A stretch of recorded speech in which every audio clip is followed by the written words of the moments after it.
Bạn chẳng muốnនឹងយើងចូលទៅដល់មេរៀនអនុវត្តយើងត្រូវស្វែងយល់ពីការ mock up ជាមុនសិនបាទអញ្ចឹងដោយដែលបងប្អូនបានឃើញហើយនេះគឺជាការ mock up អញ្ចឹងដើម្បី mock up បែបហ្នឹងបានបងប្អូនត្រូវមានអ្វីដែលបងប្អូនបាន design រួចហើយបាទដូចជា menu ឬក៏ extend ឬក៏ iStand អញ្ចឹងបាទអញ្ចឹងនៅពេលដែលបងប្អូន design ហើយបាន save បែបនេះទុកហើយបងប្អូនត្រូវមាន file PSD ដើម្បី mock up បាទអញ្ចឹងដើម្បីចូលទៅ download file PSD បានជាដំបូងបងប្អូនចូលទៅកាន់ Google បាទតទៅទៀតបងប្អូនចូលទៅ website មួយដែលមានឈ្មោះថា Free Pick បាទអញ្ចឹងបងប្អូនខ្លះស្គាល់ហើយចំណែកឯបងប្អូនខ្លះទៀតអត់ទាន់ស្គាល់ទេបាទអញ្ចឹងបងប្អូនអាច search ទៅតាមអ្វីដែលខ្ញុំបានបង្ហាញបែបហ្នឹងមកហើយបងប្អូនចុចពាក្យថា enter តទៅទៀតបងប្អូនយកខាងលើនេះមកនេះបងប្អូនចុចពីលើវាមកបាទអញ្ចឹងបន្ទាប់ពីមកដល់កន្លែងនេះ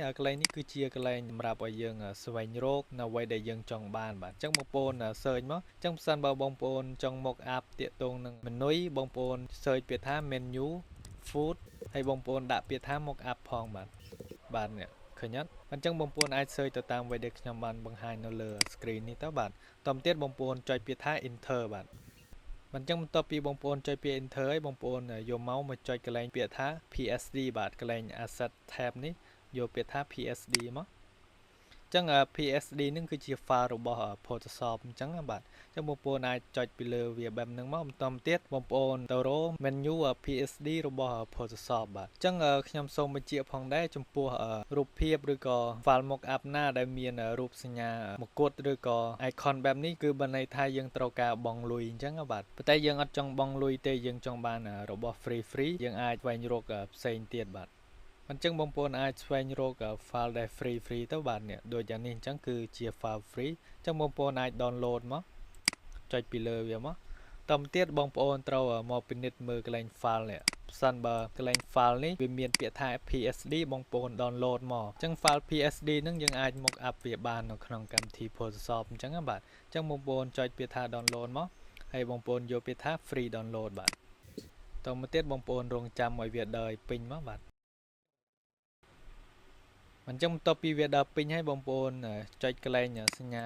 ព្រួយនេះហើយបងប្អូនយកពាក្យថា show in folder នេះមកយកមកចុចកន្លែងហ្នឹងមក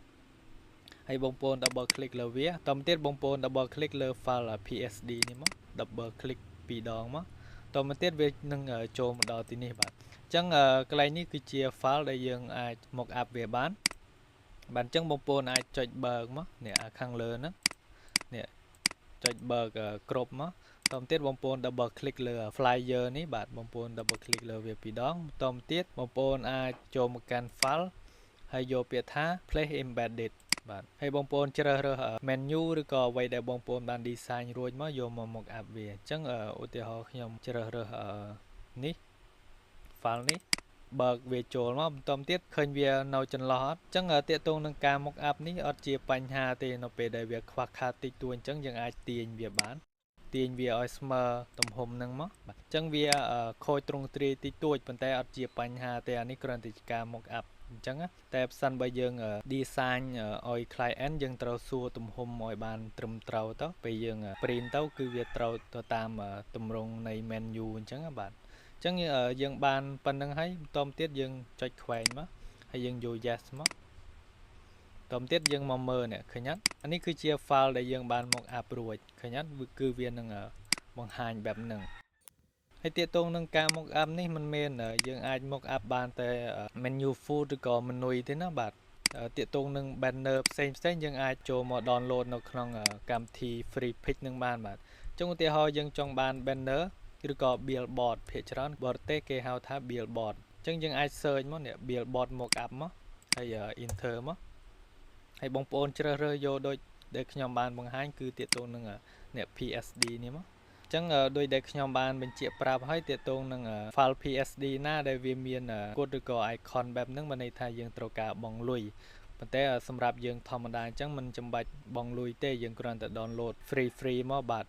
នេះអញ្ចឹងអាដែលអត់មានរូបមកុដអីហ្នឹងសុទ្ធតែយើងអាចយកមក mock up បានអញ្ចឹងបាទអញ្ចឹងយើងអាច download ហើយយកមក mock up ទៅបាទអញ្ចឹងដូចខ្ញុំអានេះមួយទៀតខ្ញុំអាច download មកនេះហើយយើងមើលកន្លែង file នេះ PSD អញ្ចឹងយើងអាច download យកវាមកប្រើមករងចាំតិចមកមិនអញ្ចឹងបន្ទាប់ពីវាដល់ពេញហើយបងប្អូនចុចពីលើកន្លែងនេះមកនេះ ហើយបងប្អូន double click លើវា double click ទៀតមកវានឹងចូលមកកាន់ Photoshop ហើយបាទអញ្ចឹងបងប្អូនចង់ mock up វាបងប្អូន double click លើខាងលើនេះមកនេះតទៅទៀតបងប្អូនជ្រើសរើស banner មកយកមក mock up វាឧទាហរណ៍ខ្ញុំយករូបនេះចុះនេះបងប្អូនទាញមកទាញទៅតាមទំហំនឹងមកហើយ tick ហើយខ្វែងយក yes មកនេះឃើញអត់បងប្អូន mock up បានហើយនេះចឹងដោយសារអ្នកដែលធ្វើ file mockup ហ្នឹងគេដាក់ไปច្រាស់អញ្ចឹងបាទអញ្ចឹងបងប្អូនអាច control T មកស្ដាំយក flip horizontal មកត្រឡប់វាតទៅទៀតបងប្អូនចុចខ្វែងយក yes មកគឺវានឹងត្រង់វិញហើយបាទអញ្ចឹងបងប្អូនអាច download file ផ្សេងក្រៅពី banner ឬក៏ menu food បានយកមក mockup បែបហ្នឹងហើយបងប្អូនអាច save ទៅ save ជារូបភាពបាទពេលបងប្អូន mock up រួចបងប្អូនអាច save ជារូបភាពផ្ញើទៅ client ឲ្យគិតមើលអញ្ចឹងបាទនៅពេលដែល print ទៅវាមានលក្ខណៈបែបម៉េចអញ្ចឹងយើងអាច save ដាក់ឈ្មោះឲ្យត្រឹមត្រូវមកបាទបែបហ្នឹងហើយយើងផ្ញើទៅ client ទៅបានហើយបាទអញ្ចឹងសង្ឃឹមថាបងប្អូនយល់ទាក់ទងនឹងការ mock up មួយនេះបាទអញ្ចឹងផ្សេងទៀតបងប្អូនអាច search ទៅតាម keyword ឬក៏ឈ្មោះវាទៅទាក់ទងនឹង X ឬក៏ I stand mock up បងប្អូនអាច search ទៅហើយបងប្អូនជ្រើសរើស PSD នេះមកវានឹងចេញមកហើយបាទអញ្ចឹងបងប្អូនអាច download ផ្សេងទៀតយកទៅ mock up បានបាទអញ្ចឹងខ្ញុំសូមបង្ហាញប៉ុណ្ណឹងទាក់ទងនឹងការ mock up បាទអញ្ចឹងសង្ឃឹមថាបងប្អូនយល់ហើយនឹងទាន់បាទអញ្ចឹងសម្រាប់វីដេអូថ្ងៃនេះមានតែប៉ុណ្្នឹងទេអញ្ចឹងសូមអរគុណនិងសូមជម្រាបលា